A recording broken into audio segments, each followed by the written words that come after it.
Hey, what is up everybody, Blaze for here, and today I have for you another video of Black Clover Mobile. And inside of today's video, guys, we're going to be doing the complete guide of Vanessa. Yes, now this is one of the few characters you guys actually want to see here, in which we're going to be going over all of the swimsuit characters for season 3. Asta's probably going to come out in about, I want to say 4 days, because I do have these guys kind of gapped around for you guys, in which tomorrow we're going to end up coming out with something else. I want to do a little bit of PvP and just have some fun with some interesting teams here.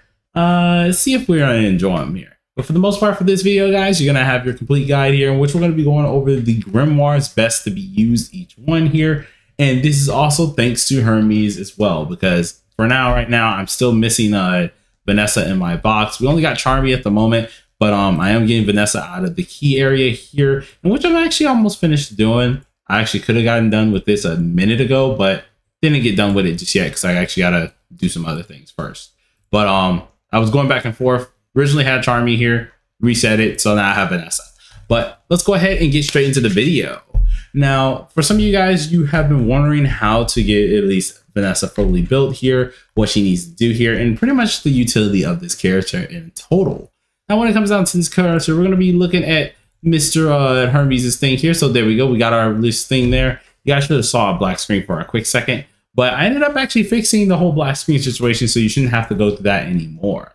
But we'll go ahead and look at this here. We have our man Hermes' account here with her at 60K here. And it is absolutely stunning to see how he has this woman built. So if we go ahead and play a little bit of the video here, we're going to take a look at all of her at least useful little things here. Starting off with the grimoire here, in which her best grimoire is of course her own, being that is definitely dedicated to her here. And with this grimoire here, it actually grants her 15 at base and 30 at max here, increased magic attack for 1 turn when damage resistance is triggered. Now, this is whenever her damage resistance is triggered, she will end up getting this for 1 whole turn, which is absolutely amazing for herself here. Now, of course, if you do not want to run this on her, you can, of course, run something else instead, which something that end up boosting, I would like to say, a little bit of just, I guess, magic attack in general. I would possibly end up going with, of course, just regular crit rate, which is going to be the Sea Serpent's Pride one, which is going to be a Nozelle's one. But if you want to go for something else that is a little bit more just in total, I mean, you could use a little bit for, what's his name? Ghosh's regular SR card. That is actually a decent card that can be used here. But unfortunately for SR cards, we don't have many that actually boost magic attack here. Now, as for other cards, of course, you could use most likely SSR. I gotta remember Fauna's card. There you go. Had her name. I almost called her Flare. You could use, of course, Fauna's card here for her other card that you're able to use. But of course, this is all just in case you don't have her dedicated card. Now, if we go ahead and go over here, we get to look at some of the skills here that are end up getting up. We're going to be going over each one of these guys here and then the priorities as usual for the characters here. So be, of course, looking out for this. But going off of her first skill here, we end up having the Crimson Thread here. Now, Crimson Thread inflicts bleed damage here on the skill 1, doing bleed to an enemy, dealing continuous damage for 2 turns. The more you upgrade this, you end up getting skill attack by 5% and skill magic attack by 5% all the way up to level 5. So that is a total of 25% to each one here, which is absolutely amazing that you can get in this character, of course. Now going on to her second skill here, which is what we're going to be looking at next. This one here is more of a single target. I think she is mainly a single target character beside her ultimate here, in which this one grants you self blessing of protection for 2 turns. Now, we may know this a little bit because I think this was on one of her other characters as well, but she had like a little blessing that just blocked a lot of things. But instead of blocking and just continuous blocking, this one actually restores HP. And it restores it by 8% of max HP. So if you do have some decent HP on her, she is able to, of course, restore 8% of that right there. And then each time you level this up, you get your skill attack up by 10% and magic attack up by 10% for each level, meaning you can get yourself 50% extra attack and 50% extra magic attack. Now, of course, if you have the enhanced version, you also get debuff immunity for 2 turns, which is one of the good parts about having the card specifically for this character. It really does make her very much so a useful character here, especially if she can get up there to the plate quick and be able to make use of these skills. Now going into her third skill here, which if we go ahead and skip ahead here, her ultimate immediately actually is good. Oh, I accidentally didn't pause right here. And that's what I wanted to really look at. Let's pause. Boom, there we go. So if we go ahead and look at her ultimate right here, ultimate is Thread of Restraint. This is probably her most dangerous ultimate here, because what this keeps you from doing is pretty much with this, it has a 50% chance of inflicting silence. Now, of course, if you all are very wary of Blue Yami, of course, we do see him every now and again in PvP. If you're wary of this character, of course, she ends up doing this, but as an AoE for 2 turns.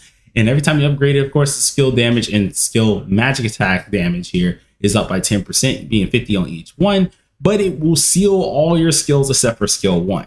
So if she gets in front of you, you can't use your ultimate, you can't use your skill 2, you can only use your skill 1. So let's say she gets in front and she uses this and your Noelle gets sealed, right? You can't have your shield up, you can't have your special up, of course, here. She can only do her AoE attack, and if the enemy does have a Noelle shield up and your Noelle's just AoEing their team, pretty much you're a dead man at that point and you can't really do much. Most times when you get silenced, especially when it's 2 of your skills gone and you can only use just your basic skill, the likelihood of you winning in any situation is very, very low. So that's actually one of her best things here, one of her best feats that I would say you would want to get up. And so that's something that you would possibly want to look at. Now going on with her combination attack, which I think he did not show a little bit here. He maybe skipped over it. Yeah, he skipped over it for a second. But with that combination attack here, pretty much what it just does here is if an enemy is inflicted with a debuff, you're able to attack after granting afterwards, and this will grant you 30% increased damage. Upgrading this, of course, gives you skill attack 10% and skill magic attack 10% on the level 2 as well as the level 4, but you also get increased damage by 10% for the level 3 and 5. So it's absolutely amazing to have here. Now, along with this, of course, if we go ahead and look a little bit further, he ends up showing us a few things here, but we're going to go over the passives real quick. Now, with the unique passive, which is one of the ones that we're going to end up gaining throughout duping here, at the start of waves, it grants protection to an ally with the lowest speed for 2 turns. And then, of course, if you have her regular passive, it just does, if damage resistance is equal to 205 or higher, you grant 3% increased damage dealt. If damage resistance is equal to 270 or higher, it grants 5% increased damage dealt. And then if damage resistance is equal to 310 or higher, it grants 10% of increased damage dealt. Overall, this character is absolutely amazing. Her skill potential here, and when it does come down to at least the skills that I will say you want to upgrade first, I would immediately start with the ultimate here, working your way backwards with the skill 2 and then the skill 1.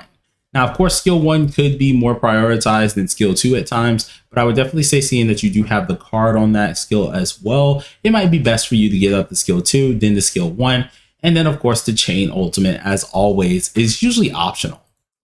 Now going ahead and taking a look at her best gear set here, he actually had a couple at the very beginning that are really, really good here, in which he wanted to test out. But we have this one here being an attack, and speed set here, meaning he's able to at least speed up to the plate here, get as much as he needs done, while also doing some DPS here.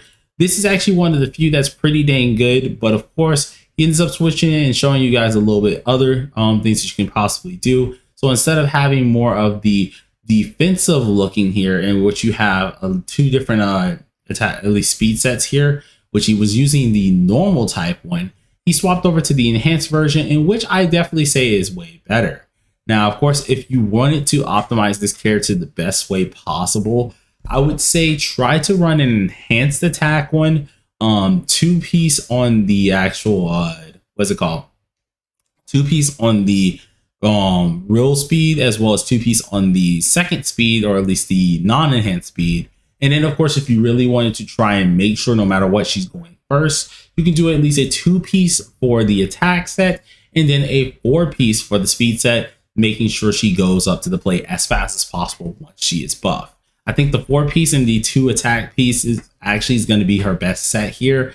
But of course, it is with experimentation at the end of the day, so you guys can test that out when you want to test it out to see which ones you do enjoy. Now, if we go ahead and take a look into the dupe category of things, he ends up showing us some of the dupes here and showing us exactly what we get.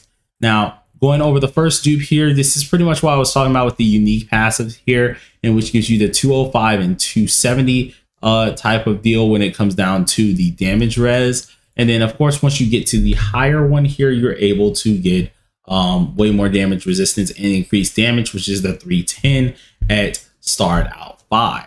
This is something that's pretty dang decent. She does get, of course, 1,230 combat class for each of these type of passive upgrades. So it does come in handy, seeing as you guys can tell, he is 60k with an attack set on, which is pretty dang good for a minimum. 60k is not that bad, especially if the things aren't that really optimized on substats. So I mean, like, that's pretty dang good. So having her 5-star is always going to give you that extra edge, of course, here. But we're going to go ahead and keep looking. Now, as at least the video keeps going on here, he ends up showing us a little bit more of his traces here. I think he ended up showing the gear twice, actually. But if we go up ahead here, we get to see a little bit into the traces and what he feels like, or at least deems, is going to be the best here. So what you would like to do is at least the magic attack, and then the other one here, which goes for waves here.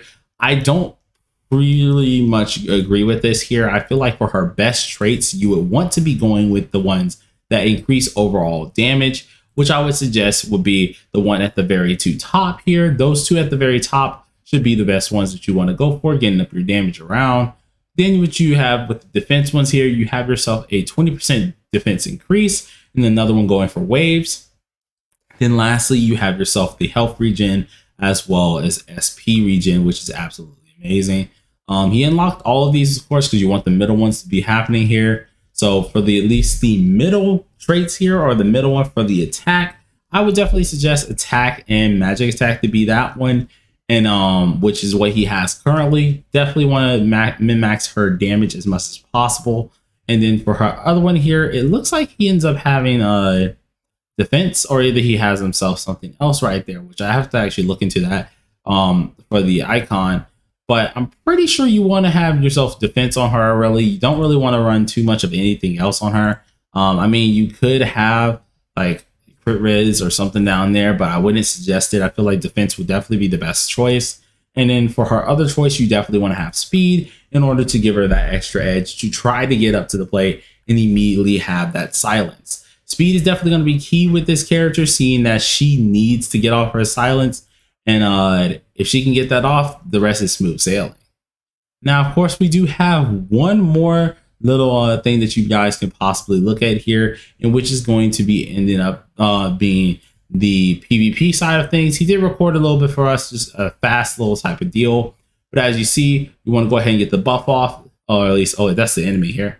We want to go ahead and look at least what he does. So as the enemy is going, I'm going to skip ahead here just a wee bit.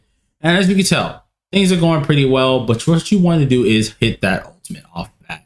If you can hit the ultimate, you can get yourself a silence, and as we can tell, he ends up silencing Ghosh over here from right, and then he ends up silencing Mr. Rades over here. They go ahead and use their ultimates, which is perfectly fine and all, but now they are bound to pretty much just attacking with basic attacks for the rest of the time.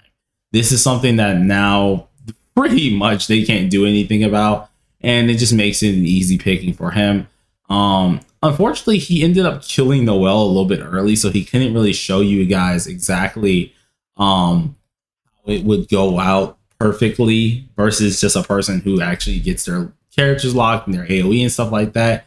It just pretty much went as you would think it did, which once they're silenced, they had to sit here and use only basic attacks until they got unsilenced, in which he was using his skill 2, meaning he got unsilenced. Now, I would say Vanessa in this regard for damage wise, she's okay-ish. She's not like the craziest unit. She's nothing else like that, but she definitely gets the job done, especially if you can get yourself her ultimate overall. So going back onto my screen real quick and taking a look here, I have to say, overall, the character is absolutely amazing. I feel like she's definitely the second best unit that you could possibly get out of the 3 here. Charmy still being the first here. Her silence is definitely going to come in handy no matter how you look at it. But other than that, I wouldn't really say too much else on her. She's just a decent green unit. There are better DPSs out there. So of course, if you don't want to use her, you could always look at Licht or Raya. They do get the job done just as much.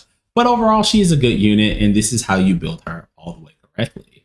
So till next time, everybody, see you guys later. And tell me down below if you want to see a different type one, at least get made. I know someone said Charlotte, so we might be doing Charlotte very soon. Talk to you later. Peace.